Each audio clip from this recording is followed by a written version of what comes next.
As we mentioned at the top of the show, Meta CEO Mark Zuckerberg is now in court testifying what could be a very pivotal trial on social media addiction and potential legal remedies. Carter Evans is at the courthouse in Los Angeles and joins us now. Carter, catch us up. So he's on the stand right now, and most of the testimony, at least in the early part of the day, was focused on the age restrictions on Instagram. People 13 years and younger are not supposed to be on the site. It's there in the terms and conditions, which no one probably reads.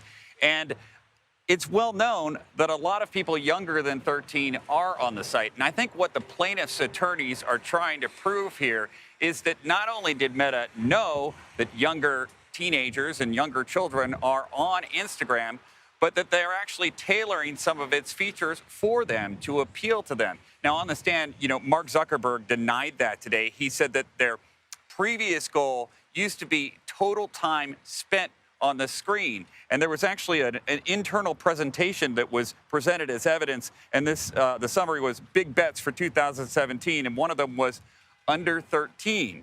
There was also a communication between other two Facebook employees. One says, oh, good, we're going to have younger than 13-year-olds now. The other one says, Zuck has been talking about that for a while. And the guy says, yeah, it was gross the first time he mentioned it. So what they're trying to do is establish a pattern here, again, that not only do they know that younger kids are on these platforms, but that they're actually tailoring it to them and to make them want to use it more.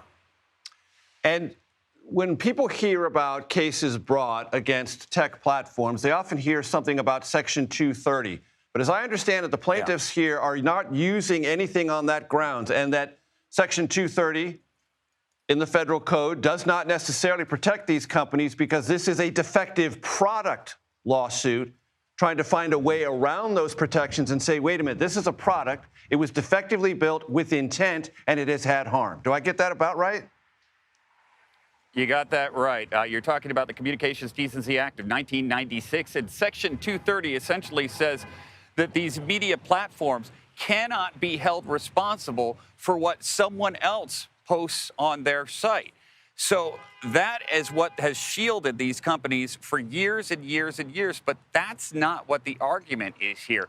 The argument is that the way that these platforms are designed, the underlying algorithms and the way that they work with users is that it's designed to be addictive and specifically designed to be addictive to teens, even though Meta, Facebook's parent company, is aware that sometimes being active on these social media apps for long periods of time can be addictive in nature and harmful to their mental well-being. Carter Evans in Los Angeles for us. Thank you very, very much.